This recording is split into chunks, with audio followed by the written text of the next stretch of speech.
to some corporates, and one of the biggest corporates in the country, JSPL. The management is with us. Ravi Uppal of JSPL has joined us now. Good morning, Mr. Uppal. Thank you very much for joining us. I don't know whether to ask you about MIP or Rajan first. I think I'll do your field of expertise first. The fact that the minimum import price may not pass the test of the WTO is what we got very, very worried members from the Commerce Ministry telling our reporter on Friday evening that MIP may not pass the test, and therefore it may be replaced by some safeguard duty which will be country specific. Your reaction?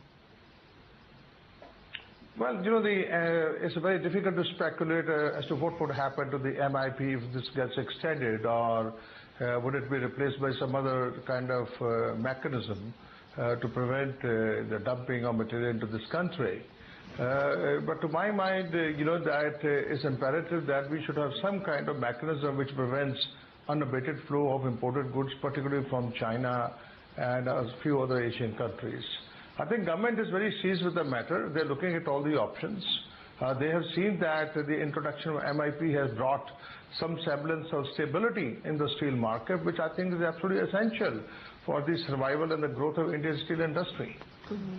So if there is no MIP, the government could perhaps look at a country-specific duty as well, a safeguard duty as well. But currently, what is the difference between the domestic steel prices and the imported steel without MIP? Well, you know, the steel market actually is very volatile at this moment.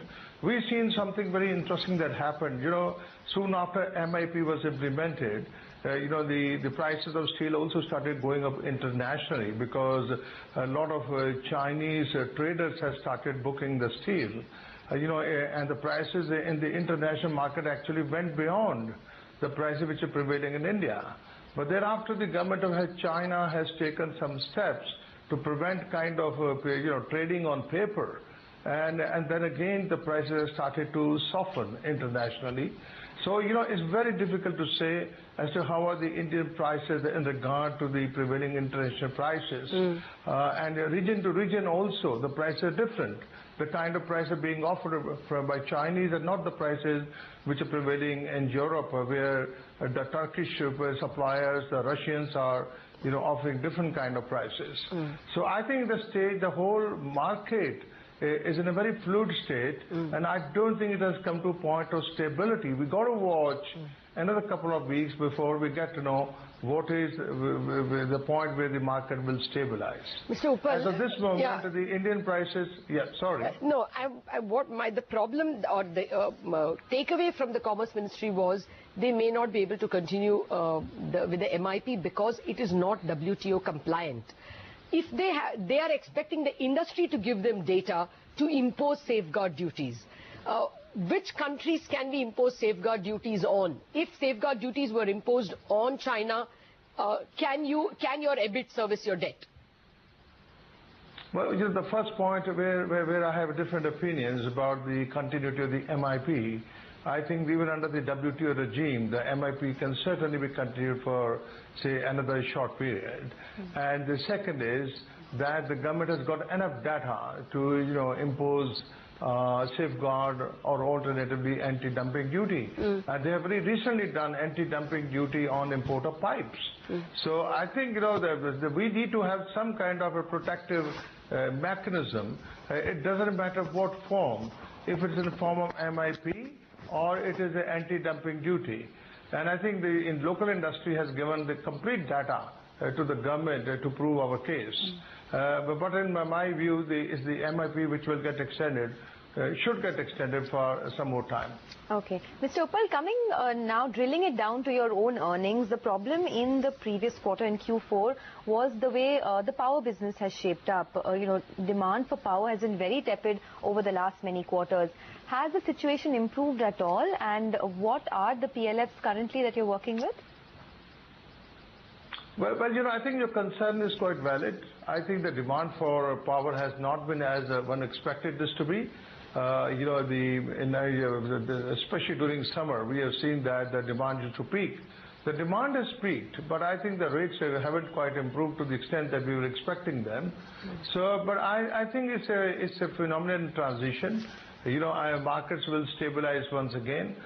We think that after implementation of UDAY scheme, give government about 6 months time. I think discoms are going to come back with their PPA inquiries for medium and long term.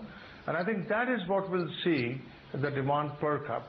Because right now they are doing, a short-term buying of power, most of the electricity boards. But I think, once UDAY scheme gets implemented, they will go into more long-term procurement of power as against a short-term one that they're resorting to at this moment. And mind you, that it's not that you have power everywhere. There's still, large tracts of a country which go without power for several days in a month. So transmission is being improved, and I think we need to do much better job on distribution than we have done so far. So can you give me the numbers, if possible? What are the PLFs currently, and how much have the realizations per unit fallen? Well, the PLF once again is something which is changing. But I think, the question is that how many machines are we able to run? So we're running, at about, let's say, 50% plus capacity, and it continues to improve. And the rates are, we have some long-term agreements. So therefore, our rates, are in excess of 3 rupees, average, more than that. And I think we are very choosy about as to what are terms on which we will supply the power. The whole business model has to be sustainable, and I don't think JSPL is willing to get into the undercutting mode. Okay. Well, Mr. Uppal, you all can now divide your debt into sustainable and unsustainable and bargain with bankers to put the unsustainable debt into preference shares. Where is that dialogue between you and your bankers? Well, that this notification from RBI had just about come in, and we were already working on to see using different model how to get support, financial support, by way of 5/25 and others. So after this notification has come, we are looking at it, and we will soon be coming to a view about how we should manage our financials. But are bankers agreeing? Conditions. I beg your pardon? Are bankers agreeing to take out some of your debt as unsustainable? Well, but the dialogue is in progress. I'm not in a position to report to you anything very definitive at this moment. But we are getting good support from the banks. Okay. Finally, your Sarda Mines inventory, have you got access to it? Well, it is underway, and we are hoping to get it soon, very soon. Okay, Mr. Uppal, thank you for speaking with us. That's the word coming in from JSPL. But we need to move on and talk about the commodity and the currency space. By the way, the equity markets are flying now. But Manisha joins in to give us an update on all that's happening in the commodity and currency markets. Manisha. Thank you so much for that, Sonia. Well, everything in commodities also is flying. Take a look at currency.